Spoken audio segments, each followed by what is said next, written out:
Hi dears, എല്ലാ മക്കൾക്കും എജ്യുമേറ്റിൻ്റെ മറ്റൊരു ക്ലാസ്സിലേക്ക് സ്വാഗതം. ഇന്നത്തെ ക്ലാസ്സിൽ നമ്മൾ എടുക്കുന്നത് 3ാം ക്ലാസ്സിലെ മലയാളത്തിലെ 4ാമത്തെ യൂണിറ്റായ അപ്പൂപ്പൻ താടിയിലെ കാഴ്ചകൾ കാണാൻ പോകുന്നവരെ എന്നുള്ള പാഠമാണ്. ഹലോ ഗൈസ്, ഭൂമിയിലെത്തിയ വിരുന്നുകാർ, സവാരി എന്നീ 3 പാഠങ്ങളാണ് നമ്മൾ ഇതിൽ ചർച്ച ചെയ്യുന്നത്. ആ പാഠങ്ങളും അതിലുള്ള പ്രവർത്തനങ്ങളുമാണ് നമ്മൾ ചെയ്ത് നോക്കാനായിട്ട് ഉദ്ദേശിക്കുന്നത് കേട്ടോ. ക്ലാസ്സിലേക്ക് കടക്കുന്നതിന് മുന്നേ ചാനൽ ആദ്യമായി കാണുന്നവരാണെങ്കിൽ ഒന്ന് സബ്സ്ക്രൈബ് ചെയ്ത് സപ്പോർട്ട് ചെയ്യാൻ മറക്കല്ലേ. അതുപോലെ വീഡിയോ നിങ്ങളുടെ കൂട്ടുകാരിലേക്കൂടെ ഷെയർ ചെയ്ത് കൊടുക്കുകയും വേണേ. നിങ്ങൾക്ക് ആവശ്യമുള്ള 3ാം ക്ലാസ്സിലെ എല്ലാ വിഷയങ്ങളുടെയും വീഡിയോസ് STD3 2024 എന്നുള്ള പ്ലേലിസ്റ്റ് നോക്കിയാൽ നിങ്ങൾക്ക് ലഭിക്കുന്നതാണ് കേട്ടോ. അപ്പോൾ ശരി, നമുക്ക് നേരെ ക്ലാസ്സിലേക്ക് കടക്കാം. കാഴ്ചകൾ കാണാൻ പോകുന്നവരെ. വീടിനകത്ത് ഒതുങ്ങിയിരുന്നാൽ എന്തറിയാനാണ്? വീടറിയാനും നാടറിയാനും പുറത്തിറങ്ങണം. വരൂ, നമുക്കൊരു യാത്ര പോകാം. Hello guys. മക്കളെ, പേര് കേൾക്കുമ്പോൾ എന്താ നിങ്ങൾക്ക് ഓർമ്മ വരുന്നത്? യൂട്യൂബ് ചാനലിലെ ഏതെങ്കിലും വീഡിയോസ് ആയിരിക്കും അല്ലേ? വ്ളോഗ് വീഡിയോസോ അല്ലെങ്കിൽ ഷോർട്സോ കാര്യങ്ങളോ എന്തെങ്കിലുമൊക്കെ ആയിരിക്കും അല്ലേ? കാരണം അവർ പറഞ്ഞു തുടങ്ങുന്നത് ഹലോ ഗൈസ് എന്ന് പറഞ്ഞിട്ടാണ് അല്ലേ? ഒട്ടുമിക്ക ചാനലുകളിലും അങ്ങനെയാണ്. സോ നിങ്ങൾക്ക് ഓർമ്മ വന്നിട്ടുണ്ടാവുക അതായിരിക്കും. അപ്പോൾ അതുപോലെ തന്നെ ഒരു ചെറിയൊരു വ്ളോഗാണ് ഇവിടെയും കൊടുത്തിട്ടുള്ളത് കേട്ടോ. ഹലോ ഗൈസ്, ഞാനിപ്പോൾ എവിടെയാണ് നിൽക്കുന്നതെന്നറിയാമോ? ഇതാണ് കേരള കലാമണ്ഡലം. വരൂ എൻ്റെ കൂടെ. നോക്കൂ, ഇതാണ് മഹാകവി വള്ളത്തോളിൻ്റെ പ്രതിമ. അദ്ദേഹമാണ് കേരള കലാമണ്ഡലത്തിൻ്റെ സ്ഥാപകൻ. തൊട്ടു വടക്കു വശത്തായി ഉയർന്ന കൊടിമരം കാണാം. അവിടെയാണ് കൂത്തമ്പലം. അതാ ദൂരെ നിന്ന് ചെണ്ടയുടെയും മദ്ദളത്തിൻ്റെയും ശബ്ദം കേൾക്കുന്നു. അതെ, അവിടെ കഥകളി പഠിപ്പിക്കുന്ന കളരികളാണ്. വരൂ, നമുക്ക് അങ്ങോട്ടേക്ക് പോകാം. കഥകളി കളരികൾക്കപ്പുറം ഇനിയുമുണ്ട് ധാരാളം കാണാൻ. ഓരോന്നോരോന്നായി നമുക്ക് കാണാം. കണ്ടോ, ഇവിടെ ചെറിയൊരു ഷോർട്ട് വ്ളോഗാണ് നമുക്ക് കൊടുത്തിട്ടുള്ളത്. താഴെ നമുക്ക് അതുമായി ബന്ധപ്പെട്ടിട്ടൊരു ചെറിയ പ്രവർത്തനം തന്നിട്ടുണ്ട്. നോക്കിക്കേ. നാം കാണുന്ന കാഴ്ചകളെ മറ്റുള്ളവർക്ക് കൂടി കണ്ടറിയത്തക്ക വിധം അവതരിപ്പിക്കുന്ന ഹോം ടൂർ വീഡിയോകൾ നിങ്ങൾ കണ്ടിട്ടില്ലേ? ഒരു ഹോം ടൂർ വീഡിയോ കണ്ടിട്ട് എഴുതിയതാണിത്. മുതിർന്നവരുടെ സഹായത്തോടു കൂടി നിങ്ങളും ഒരു ഹോം ടൂർ വീഡിയോ നിർമ്മിക്കൂ. വീട്ടിൽ വെച്ച് നിർമ്മിക്കാൻ കഴിഞ്ഞില്ലെങ്കിൽ സ്കൂളിൽ വെച്ച് വീഡിയോ തയ്യാറാക്കാൻ ടീച്ചർ നിങ്ങളെ സഹായിക്കും. അപ്പോൾ ഇതിൽ നമുക്ക് എഴുതാനൊന്നുമില്ല, നിങ്ങൾ ചെയ്യേണ്ട പ്രവർത്തനമാണ്. എവിടെയെങ്കിലും പോയിട്ട് ജസ്റ്റ് ഒരു ഹോം ടൂർ വീഡിയോ ചെയ്യുക. ഓക്കെ, ഏതെങ്കിലും ഒരു വിശേഷപ്പെട്ട സ്ഥലത്തോ അല്ലെങ്കിൽ എന്തെങ്കിലും പാർക്കോ ബീച്ചോ അങ്ങനെ എന്തെങ്കിലും. എന്നിട്ട് നമ്മൾ ഇതിൽ പറഞ്ഞതുപോലെ തന്നെ കാര്യങ്ങളൊക്കെ പറയുക. ഹലോ ഗൈസ്, എല്ലാവർക്കും നമ്മുടെ വീഡിയോയിലേക്ക് സ്വാഗതം. അങ്ങനെയൊക്കെ പറഞ്ഞിട്ട് എന്തൊക്കെയാണ് അവിടെ കാണുന്നത് അതൊക്കെ എന്ത് ചെയ്യുക, വീഡിയോ ആയിട്ട് എടുക്കണം. ഓക്കെ, ആ വീഡിയോ വേണം നിങ്ങൾ പ്രദർശിപ്പിക്കാനായിട്ട്. അല്ലെങ്കിൽ നിങ്ങളെ വീഡിയോ ഉണ്ടാക്കാൻ എന്ത് ചെയ്യും, നിങ്ങളുടെ ടീച്ചർ സഹായിക്കും കേട്ടോ. ഇനി നമുക്ക് ഇതിലെ 2ാമത്തെ പാഠം നോക്കാം. ഭൂമിയിൽ താമസിക്കുന്നവരുടെ യാത്രാനുഭവമാണ് നാം ഹോം ടൂറിൽ പങ്കുവച്ചത്. ഇനി ഭൂമി കാണാൻ വന്ന ചിലരുടെ യാത്രാനുഭവം വായിക്കൂ. ഭൂമിയിലെത്തിയ വിരുന്നുകാർ. ഡങ്കായും ഇങ്കായും ഇപ്പോൾ ഒരു തീവണ്ടിയിലാണ്. കടപ്പുറത്ത് നിന്ന് അവർ ഒരു വഴിയിലാണ് എത്തിയത്. അതിലൂടെ കുറച്ചു ദൂരം നടന്നപ്പോൾ അവർക്ക് കുറുകെയുണ്ട് ഒരു വലിയ വാഹനം നീണ്ടു കിടക്കുന്നു. വാഹനത്തിൽ നിറച്ചും മങ്ങിയ വെളിച്ചവും. ഇത് തീവണ്ടിയാണ്, മനുഷ്യർ യാത്ര ചെയ്യുന്ന വാഹനം. ഒരേ അകലത്തിൽ നീട്ടിയിട്ട പാളങ്ങളിലൂടെയാണ് ഇതിൻ്റെ യാത്ര. ഡങ്കായി ഇങ്കായിയോട് പറഞ്ഞു. നമുക്കൊന്ന് കയറി നോക്കിയാലോ ഡങ്കായി? കൊള്ളാം. ഡങ്കായിക്കും മോഹമായി. ഭൂമിയിൽ വന്നിട്ട് മനുഷ്യൻ സഞ്ചരിക്കുന്ന ഒരു വാഹനത്തിൽ കയറി നോക്കുക, രസകരം തന്നെ. തിരിച്ചു ചെന്നാൽ കൂട്ടുകാരോട് പറയാൻ ഒരു വിശേഷവുമായി. അങ്ങനെയാണ് ഡങ്കായും ഇങ്കായും തീവണ്ടി മുറിയിൽ കയറിയത്. മങ്ങിയ വെളിച്ചത്തിൽ ഇരിപ്പിടങ്ങളിലും മുകളിലെ തട്ടുകളിലും നിറയെ യാത്രക്കാർ. എല്ലാവരും നീണ്ടു നിവർന്ന് കിടക്കുകയാണ്. ഭൂമിയിൽ മനുഷ്യർ കിടന്നുകൊണ്ടാണോ യാത്ര ചെയ്യുക? ഇങ്കായി ചോദിച്ചു. അവരുടെ ഗ്രഹത്തിൽ ആരും കിടന്നുകൊണ്ട് യാത്ര ചെയ്യാറില്ല. ഇരിപ്പിടത്തിൽ ചാരിയിരുന്നും എന്തെങ്കിലുമൊക്കെ ചെയ്തുകൊണ്ടുമാണ് അവർ യാത്ര ചെയ്യുക. ഇവിടെ ഭൂമിയിൽ വന്നിട്ട് ജോലി ചെയ്യുന്ന ഒരാളിനെയും കാണാനായില്ല ഇതുവരെ. പെട്ടെന്ന് ചൂളം വിളി ഉയർന്നു. വണ്ടി പതിയെ നീങ്ങി തുടങ്ങി. ഡങ്കായി ഇങ്കായി ഭയത്തോടെ വിളിച്ചു. സാരമില്ല, നമുക്ക് അടുത്ത താവളത്തിൽ ഇറങ്ങാം. ഒരുപക്ഷെ മുടി മുറിക്കുന്ന സ്ഥലം കാണാൻ പറ്റിയാലോ? അവർ തീവണ്ടി മുറിയിലൂടെ മുന്നോട്ട് നീങ്ങി. ആളുകളെല്ലാം ഒന്നിച്ചു കിടന്ന് വിശ്രമിക്കുകയാണ്. ഇങ്കായി പറഞ്ഞു. വിചിത്രം തന്നെ മനുഷ്യരുടെ കാര്യം. വിശ്രമിക്കുമ്പോൾ എല്ലാവരും ഒരുമിച്ച്. അവരുടെ ഗ്രഹത്തിൽ ക്ഷീണം തോന്നുമ്പോൾ വിശ്രമിക്കും. മറ്റുള്ളവർ ജോലി ചെയ്തുകൊണ്ടിരിക്കും. രാത്രിയായാലും പകലായാലും ഒന്നിച്ച് വിശ്രമിക്കുകയേയില്ല. മുറിയുടെ മറ്റേ അറ്റത്തെത്തിയപ്പോൾ ഇരുന്ന് യാത്ര ചെയ്യുന്ന 3 യാത്രക്കാർ. വിശ്രമിക്കാതെ ഇരിക്കുന്ന ആളുകൾ, ഡങ്കായി മന്ത്രിച്ചു. അവർ ആ യാത്രക്കാരുടെ മുന്നിലെത്തി. 3 പേരും ധരിച്ചിരിക്കുന്നത് ഒരുപോലുള്ള വേഷം. തലയിൽ തൊപ്പി, അരയിൽ പട്ട, കാക്കിയുടുപ്പ്. എന്തോ ഒരു ആയുധമുണ്ട് കയ്യിൽ. അതും കുത്തിപ്പിടിച്ച് കണ്ണടച്ച് പരസ്പരം തോളിൽ ചാരിയാണ് ഇരിപ്പ്. വണ്ടിയുടെ താളത്തിനൊത്ത് തലയും ഉടലും ആടിയുലയുന്നുമുണ്ട്. മുടി മുറിക്കുന്ന കാര്യം പറയ്, ഇങ്കായി മന്ത്രിച്ചു. ഡങ്കായി ആദ്യത്തെ യാത്രക്കാരൻ്റെ തോളിൽ തൊട്ടു. അയാൾ ചാടി എണീറ്റ് ഡങ്കായിയുടെ നേരെ തോക്കു ചൂണ്ടി. പിന്നെ കണ്ണുകൾ തുറിച്ച് നിലവിളിച്ചുകൊണ്ട് ഒരൊറ്റ വീഴ്ച. ആ നിമിഷത്തിൽ മറ്റു 2 പേരും ചാടി എണീറ്റു. അവർ തോക്കു ചൂണ്ടുക കൂടി ചെയ്തില്ല, മലർന്നു വീണു. ശബ്ദം കേട്ട് ഓടി വന്ന 2-3 യാത്രക്കാരും ഡങ്കായിയുടെയും ഇങ്കായിയുടെയും മുൻപിൽ ബോധമറ്റു വീഴുക തന്നെ ചെയ്തു. ഡങ്കായി, എന്തോ കുഴപ്പമുണ്ട്. ശരിയാ, ഇത് ആചാരമൊന്നുമല്ല, തീർച്ച. അപ്പോൾ ഒരു പൊട്ടിച്ചിരി കേട്ടു, കൈകൊട്ടുന്ന ശബ്ദവും. ഏയ് മാണ്ടായി, ഒരു കുട്ടിയാണ്. മുകളിലെ തട്ടിലിരുന്ന് അവൻ അതിഥികളെ നോക്കി ചിരിക്കുകയാണ്. ഡങ്കായും ഇങ്കായും ഒറ്റച്ചാട്ടത്തിന് അവൻ്റെ അരികിലെത്തി. ഞാൻ മാണ്ടായിയല്ല, ഡങ്കായി പറഞ്ഞു. മാണ്ടായി അല്ലെങ്കിൽ പോലീസുകാരെ പേടിപ്പിച്ചത് എന്തിനാ? കുട്ടി ചോദിച്ചു. എൻ്റെ അമ്മമ്മ പറഞ്ഞിട്ടുണ്ടല്ലോ, മാണ്ടായിക്ക് ഉണ്ട കണ്ണും വലിയ ചെവിയും വാലും ഉണ്ടാവുമെന്ന്. ചീത്ത കുട്ടികളെയും വികൃതി കാട്ടണവരെയും മാണ്ടായി പിടിച്ചുകൊണ്ടുപോവും.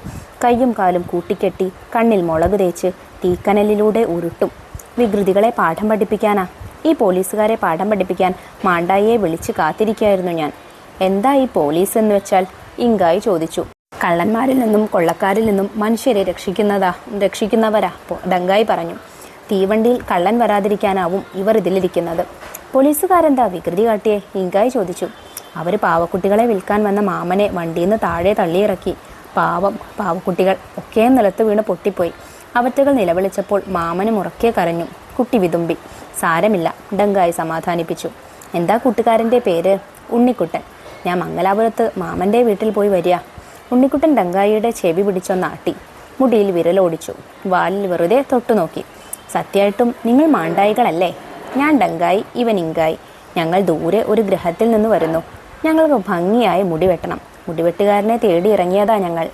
നന്നായി, കോഴിക്കോട്ടങ്ങാടിയിൽ ഒത്തിരി മുടിവെട്ടുകാരുണ്ട്, ഉണ്ണിക്കുട്ടൻ പറഞ്ഞു. അതെവിടെയാ? ഇനി വണ്ടി നിർത്തുന്നത് കോഴിക്കോട്ടാ. എൻ്റെ കൂടെ വന്നാൽ ഞാൻ കാണിച്ചു തരാം, ഉണ്ണിക്കുട്ടൻ പറഞ്ഞു. ഡങ്കായിക്കും ഇങ്കായിക്കും സന്തോഷമായി. ഉണ്ണിക്കുട്ട, നിങ്ങൾ മനുഷ്യർ ആരെ കണ്ടാലും മലർന്നു വീണ ആദരിക്കുമോ? ഇങ്കായി ചോദിച്ചു. മലർന്നു വീഴേ? ഉണ്ണിക്കുട്ടൻ ഒന്നും മനസ്സിലായില്ല. ദാ ആ പോലീസുകാർ ചെയ്തതുപോലെ, ഡങ്കായി പറഞ്ഞു. ഉണ്ണിക്കുട്ടന് ചിരി പൊട്ടി. പേടിത്തൊണ്ടന്മാർ, അങ്ങനെ വേണം. വണ്ടിയിൽ അപ്പം വിൽക്കാൻ വന്നവരെയൊക്കെ പേടിപ്പിച്ച് ഓടിച്ചില്ലേ ദുഷ്ടന്മാർ. ഡങ്കായും ഇങ്കായും പരസ്പരം നോക്കി. ഇനി നമുക്ക് പ്രവർത്തനം നോക്കാം. ചോദ്യം 1. യാത്രാനുഭവം മൗനമായി വായിക്കൂ. ആരെയാണ് ഏറ്റവും കൂടുതൽ ഇഷ്ടപ്പെട്ടത്? എന്തുകൊണ്ട്? എനിക്ക് ഉണ്ണിക്കുട്ടനെയാണ് കൂടുതൽ ഇഷ്ടപ്പെട്ടത്. കാരണം അവൻ വളരെ നിഷ്കളങ്കനും മറ്റുള്ളവരോട് സ്നേഹവും കരുണയും ഉള്ള ഒരു കുട്ടിയാണ്. ഡങ്കായിയെയും ഇങ്കായിയെയും സഹായിക്കാൻ അവൻ നല്ലൊരു മനസ്സ് കാണിക്കുന്നു. ഇക്കാരണങ്ങൾ കൊണ്ടാണ് എനിക്ക് ഉണ്ണിക്കുട്ടനെ ഇഷ്ടമായത്. ചോദ്യം 2. റോൾ പ്ലേ ആയി അവതരിപ്പിക്കാൻ സാധ്യതയുള്ള ഭാഗങ്ങൾ കണ്ടെത്തൂ. റോൾ പ്ലേ അവതരിപ്പിക്കും. അപ്പോൾ ഇതിലുള്ള എല്ലാ ഭാഗങ്ങളും നിങ്ങൾക്ക് എന്ത് ചെയ്യാം? റോൾ പ്ലേ ആയിട്ട് അവതരിപ്പിക്കാൻ പറ്റുന്ന രീതിയിലുള്ള ഭാഗങ്ങളാണ്. ഇങ്കായും ഡങ്കായും വരുന്നത്, അവർ തീവണ്ടിയിൽ കയറുന്നത്, തീവണ്ടിയിൽ അവർ കാണുന്ന ഓരോ സംഭവങ്ങളും, പോലീസുകാരും മറ്റു ആളുകളും അവരെ കണ്ട് ബോധം കെട്ട് വീഴുന്നത്, പിന്നെ ഡങ്കായും ഇങ്കായും ഉണ്ണിക്കുട്ടനെ കണ്ട് അവരുമായിട്ട് നടക്കുന്ന സംഭാഷണം. ഇതിൽ ഏത് സാഹചര്യം വേണമെങ്കിലും നിങ്ങൾക്ക് റോൾ പ്ലേ ആയിട്ട് അവതരിപ്പിക്കാവുന്നതാണ്. ഒരു സന്ദർഭം ഞാനിവിടെ കൊടുക്കുന്നുണ്ട്, നോക്കിക്കേ. ഉണ്ണിക്കുട്ടൻ: ഏയ് മാണ്ടായി, ചിരിക്കുന്നു. ഡങ്കായി: ഞാൻ മാണ്ടായി അല്ല. ഉണ്ണിക്കുട്ടൻ: മാണ്ടായി അല്ലെങ്കിൽ പോലീസുകാരെ പേടിപ്പിച്ചത് എന്തിനാ? എൻ്റെ അമ്മ പറഞ്ഞിട്ടുണ്ടല്ലോ, മാണ്ടായിക്ക് ഉണ്ട കണ്ണും വലിയ ചെവിയും വാലും ഉണ്ടാവുമെന്ന്. ഈ പോലീസുകാരെ പാഠം പഠിപ്പിക്കാൻ മാണ്ടായിയെ വിളിച്ച് കാത്തിരിക്കുകയായിരുന്നു ഞാൻ. ഇങ്കായി: എന്താ ഈ പോലീസ് എന്ന് വെച്ചാൽ? ഡങ്കായി: കള്ളന്മാരിൽ നിന്നും കൊള്ളക്കാരിൽ നിന്നും മനുഷ്യരെ രക്ഷിക്കുന്നത് അവരാ. ഇങ്കായി: പോലീസുകാരെന്താ വികൃതി കാട്ടിയേ? ഉണ്ണിക്കുട്ടൻ: അവർ പാവക്കുട്ടികളെ വിൽക്കാൻ വന്ന മാമനെ വണ്ടിയിൽ നിന്ന് താഴെ തള്ളി ഇറക്കി. കുട്ടി കരയുന്നു. ഡങ്കായി: സാരമില്ല. എന്താ കൂട്ടുകാരൻ്റെ പേര്? ഉണ്ണിക്കുട്ടൻ: എൻ്റെ പേര് ഉണ്ണിക്കുട്ടൻ എന്നാ. ഞാൻ മംഗലാപുരത്ത് മാമൻ്റെ വീട്ടിൽ പോയി വരിക. ഉണ്ണിക്കുട്ടൻ ഡങ്കായിയുടെ ചെവി പിടിച്ചൊന്നാട്ടുന്നു. മുടിയിൽ വിരലോടിക്കുന്നു. വാലിൽ വെറുതെ തൊട്ടു നോക്കുന്നു. സത്യമായിട്ടും നിങ്ങൾ മാണ്ടായികളല്ലേ? ഡങ്കായി: ഞാൻ ഡങ്കായി, ഇവൻ ഇങ്കായി. ഞങ്ങൾ ദൂരെ ഒരു ഗ്രഹത്തിൽ നിന്ന് വരുന്നു. ഞങ്ങൾക്ക് ഭംഗിയായി മുടി വെട്ടണം. മുടിവെട്ടുകാരനെ തേടി ഇറങ്ങിയതാ ഞങ്ങൾ. ഉണ്ണിക്കുട്ടൻ: നന്നായി. കോഴിക്കോട്ടങ്ങാടിയിൽ ഒരുപാട് മുടിവെട്ടുകാരുണ്ട്. ഇങ്കായി: ഈ കോഴിക്കോട് എവിടെയാ? ഉണ്ണിക്കുട്ടൻ: ഇനി വണ്ടി നിർത്തുന്നത് കോഴിക്കോട്ടാ. കൂടെ വന്നാൽ ഞാൻ കാണിച്ചു തരാം. ഡങ്കായിക്കും ഇങ്കായിക്കും സന്തോഷമാവുന്നു. അപ്പോൾ ഈ ഭാഗം മക്കളൊന്ന് ഇതുപോലെ റോൾ പ്ലേ ആയി ചെയ്ത് നോക്കിയുണ്ട് കേട്ടോ. ഇനി നമുക്ക് ഇതിലെ 3ാമത്തെ പാഠം നോക്കാം. 2 ഉറുമ്പുകളുടെ യാത്രാനുഭവ കഥ വായിക്കൂ. രസകരമായ സന്ദർഭങ്ങൾ പാഠഭാഗത്ത് വരച്ചു ചേർക്കൂ. സവാരി എന്നാണ് പാഠത്തിൻ്റെ പേര്. 2 ഉറുമ്പുകൾ ഒരു അപ്പൂപ്പൻ താടിയിൽ സവാരി പോവുകയായിരുന്നു. പാറിപ്പറന്ന് മടുത്തു. ഒന്നിറങ്ങിയാൽ മതിയായിരുന്നു. അത് പറയാൻ അവർക്കുണ്ടോ മിണ്ടാൻ കഴിയുക? നിർത്താനായി കുറേ ആംഗ്യം കാണിച്ചെങ്കിലും അപ്പൂപ്പൻ താടിക്ക് അതൊട്ട് മനസ്സിലായതുമില്ല. അതിനും മിണ്ടാൻ കഴിയില്ലായിരുന്നല്ലോ. അങ്ങനെയാണ് ഒന്ന് നിർത്തണേ എന്നൊരു ഉറുമ്പും ആളിറങ്ങാനുണ്ട് എന്ന് മറ്റേ ഉറുമ്പും ഒരു ഇലയിൽ എഴുതി കൊടുത്തത്. ഇല വായിച്ച അപ്പൂപ്പൻ താടി ഒരു മരച്ചിലയിൽ തൂങ്ങി. പറന്ന് പറന്ന് വഴിമാറിപ്പോയ കാര്യം ഉറുമ്പുകൾ അറിഞ്ഞത് താഴെ എത്തിയപ്പോൾ മാത്രമാണ്. ഇനി എന്തു ചെയ്യും? വന്ന വഴിക്ക് എത്രയോ പുറകോട്ട് തന്നെ പോവേണ്ടിയിരിക്കുന്നു. ആള് കയറാനുണ്ടെന്ന് ഒരു ലൈലെഴുതി അവർ ഉയർത്തിപ്പിടിച്ച് മറ്റൊരു അപ്പൂപ്പൻ താടിക്കായി അവർ കാത്തിരുന്നു. എഴുതിയത് ഷിനോജ് രാജാണ്. അപ്പം എന്താ മക്കളെ ഈ കഥയിൽ പറഞ്ഞത്? ചെറിയൊരു കഥയാണ്. രണ്ടുറുമ്പുകൾ ഒരു അപ്പൂപ്പൻ താടിയുടെ പുറത്തിരുന്ന് യാത്ര ചെയ്യുകയായിരുന്നു. അവർക്ക് സംസാരിക്കാൻ അറിയില്ല, ഭാഷ അറിയില്ല. അതുകൊണ്ട് അവർ ഇലയിൽ എഴുതി കാണിക്കുന്നുണ്ട്, ആളിറങ്ങാനുണ്ട്, താഴെ ഇറക്കണമെന്നല്ലേ. അങ്ങനെ അപ്പൂപ്പൻ താടി അവരെ താഴെ ഇറക്കുന്നു. പിന്നെ അപ്പോഴാണ് അവർ മനസ്സിലാക്കുന്നത് എന്ത്? പറന്ന് ഒരുപാട് ദൂരം എത്തിയിട്ടുണ്ട്. അപ്പോൾ എവിടെയാണെന്നറിയില്ല. അപ്പോൾ അവർക്ക് പോകാൻ എന്താ അവർ അടുത്ത വഴി കണ്ടെത്തിയത്? മറ്റൊരു ഇലയിൽ ആൾ കയറാനുണ്ടെന്ന് എഴുതി അല്ലേ. എന്നിട്ട് മറ്റൊരു അപ്പൂപ്പൻ താടിക്ക് വേണ്ടിയിട്ട് അവരവിടെ കാത്തുനിന്നു. നമുക്ക് ചോദ്യങ്ങൾ ചെയ്ത് നോക്കാം. ചോദ്യം 1. ഉറുമ്പുകൾ തിരിച്ചു പോവാനായി കാത്തുനിന്നു. പക്ഷേ ഒരു അപ്പൂപ്പൻ താടി പോലും ആ വഴി വന്നില്ല. പിന്നെ അവർക്ക് എന്ത് സംഭവിച്ചിട്ടുണ്ടാവും? പറഞ്ഞു നോക്കൂ. അവർ ഏറെ പണിപ്പെട്ട് പുറകിലേക്ക് തന്നെ നടന്നിട്ടുണ്ടായിരിക്കും. കുന്നും മലകളും പാറകളും കയറിയും പാടങ്ങളും വയലുകളും താണ്ടിയും അവർ അങ്ങനെ നടന്ന് പോയിരിക്കാം. ആ സമയത്ത് അപ്പൂപ്പൻ താടിയിൽ പാറി പറന്നു വരുന്ന സമയത്ത് കണ്ടതിനേക്കാൾ മനോഹരമായ കാഴ്ചകളും കണ്ടിട്ടുണ്ടാവും. ചോദ്യം 2. ഇത് ഉറുമ്പുകളുടെ സവാരി കഥ. നിങ്ങൾക്കും യാത്ര ചെയ്തതിൻ്റെ അനുഭവങ്ങൾ ഉണ്ടായിരിക്കുമല്ലോ. ആ അനുഭവങ്ങൾ എഴുതൂ. ഒരു യാത്രാനുഭവം അല്ലെങ്കിൽ യാത്രാ വിവരണം എഴുതാനാണ് പറഞ്ഞിട്ടുള്ളത്. ഞാനൊരു യാത്രാനുഭവം ഇവിടെ എഴുതുന്നുണ്ട് കേട്ടോ. നോക്കിക്കേ. സഞ്ചാരികളുടെ പറുദീസ. ഈ വർഷത്തെ ഞങ്ങളുടെ അവധിക്കാലം വളരെ പ്രിയപ്പെട്ടതായിരുന്നു. കാരണം മറ്റൊന്നുമല്ല, ഞങ്ങൾ എല്ലാവരും കൂടി ഒരു യാത്ര പോയി. എല്ലാ വർഷവും പറയുന്ന പോലെ അച്ഛൻ ഇതും ഞങ്ങളോട് വെറുതെ പറയുന്നതാണെന്ന് കരുതിയ ഞങ്ങൾ ശരിക്കും വിഡ്ഢികളായി മാറി. വല്ലാത്തൊരു അനുഭൂതിയായിരുന്നു അത്. അച്ഛൻ പെട്ടെന്നായിരുന്നു അത് പറഞ്ഞത്. മക്കൾക്ക് വയനാട് കാണണോ? ഞങ്ങൾ ഒരേ സ്വരത്തിൽ വേണമെന്ന് പറഞ്ഞു. അച്ഛൻ ഞങ്ങളോട് റെഡിയാവാൻ പറഞ്ഞു വണ്ടി വിളിക്കാൻ പോയി. അച്ഛൻ വണ്ടിയുമായി തിരിച്ചു വന്നപ്പോഴും ഞങ്ങൾ ഒരുങ്ങാതെ നിൽക്കുന്നത് കണ്ട് അച്ഛൻ ചിരിച്ചു. എന്നിട്ട് പറഞ്ഞു, ഈ പ്രാവശ്യം എൻ്റെ മക്കൾക്ക് ശരിക്കും അച്ഛൻ വയനാട് കാണിച്ചു തരാം. ഞാനും അനിയത്തിയും സന്തോഷത്തോടെ ഒരുങ്ങി വന്നു. അങ്ങനെ ഞാനും അനിയത്തിയും അമ്മയും അച്ഛനും കൂടി യാത്ര തിരിച്ചു. ഒരുപാട് മണിക്കൂറുകളുടെ യാത്രയ്ക്കൊടുവിൽ അച്ഛൻ പറഞ്ഞു വയനാട് എത്തിയെന്ന്. ദൈവത്തിൻ്റെ സ്വന്തം നാടായ കേരളത്തെ സ്വർഗ്ഗതുല്യമാക്കുന്നതിൽ വയനാടിനുള്ള പങ്ക് വളരെ വലുതായിരുന്നു. ഇരുഭാഗങ്ങളിലും പച്ചപ്പരവതാനികൾ വിരിച്ച വഴിയിലൂടെ യാത്ര പോകുമ്പോൾ ശുദ്ധമായ വായു ശ്വസിക്കാനാകുമായിരുന്നു. ആ പച്ചപ്പ് കണ്ണിനും മനസ്സിനും ഒരുപോലെ കുളിർമ നൽകി. വയനാട്ടിൽ ഒരുപാട് സ്ഥലങ്ങളുണ്ട് കാണാൻ. ബാണാസുര മലയും എടക്കൽ ഗുഹയും പൂക്കോട് തടാകവുമെല്ലാം അതിൽ ചിലത്. ചുരം കയറുന്ന സമയത്ത് ഞങ്ങൾ ഒരുപാട് വന്യജീവികളെ കണ്ടു. ഇടതൂർന്ന വനങ്ങളും മലകളും ചുറ്റും കാണപ്പെടുന്ന പൂക്കോട്ട് തടാകത്തിലേക്കാണ് ഞങ്ങൾ പോയത്. ചുറ്റും നടക്കുവാനായി നടപ്പാത ഒരുക്കിയിട്ടുണ്ട്. തടാകത്തിൽ ചുറ്റി സഞ്ചരിക്കാനായി പെഡൽ ബോട്ടുകളുമുണ്ട്. ഞങ്ങൾ 4 പേരും അതിൽ കയറി കുറച്ചു നേരം യാത്ര ചെയ്തു. തടാകത്തിൽ നിറയെ നീല നിറത്തിലുള്ള ആമ്പലുകൾ നിറഞ്ഞിരുന്നു. ഞാൻ ആദ്യമായിട്ടാണ് നീല ആമ്പൽ കാണുന്നത്. ഒട്ടേറെ വൈവിധ്യങ്ങൾ നിറഞ്ഞ വയനാട്ടിൽ നിന്നും വീട്ടിലേക്ക് തിരിച്ചു പോകാൻ ഞങ്ങൾക്ക് മനസ്സ് വന്നതേയില്ല. എങ്കിലും മനസ്സില്ലാ മനസ്സോടെ ഞങ്ങൾ തിരിച്ചു പോകും വഴി അടുത്ത അവധിക്കാലത്തും വയനാട്ടിലേക്ക് തന്നെ വരാമെന്ന് അച്ഛനോട് പറഞ്ഞു. ഒപ്പം കേരളത്തിൽ ഇതുപോലെ പ്രകൃതിയെ സംരക്ഷിക്കുന്ന ഒരുപാട് ജനങ്ങളും വയനാടുകളും ഉണ്ടാവട്ടെ എന്ന് ദൈവത്തോട് പ്രാർത്ഥിക്കുകയും ചെയ്തു.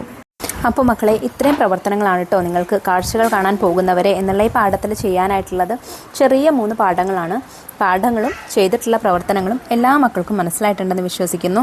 വീഡിയോ ഉപകാരപ്രദമായിട്ടുണ്ടെങ്കിൽ തീർച്ചയായിട്ടും നമ്മുടെ കൂട്ടുകാരിലേക്ക് പാഠങ്ങളുടെ വീഡിയോസ് കിട്ടുന്നതിന് വേണ്ടി ചാനൽ ഒന്ന് സബ്സ്ക്രൈബ് ചെയ്ത് തൊട്ടടുത്ത് കാണുന്ന ബെല്ലൈക്കണിൽ ഓൾ ബട്ടൺ പ്രസ് ചെയ്തേക്കണേ.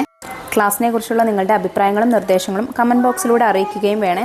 അപ്പോൾ ശരി, നമുക്ക് അടുത്ത ക്ലാസ്സുമായി വീണ്ടും കാണാം. താങ്ക്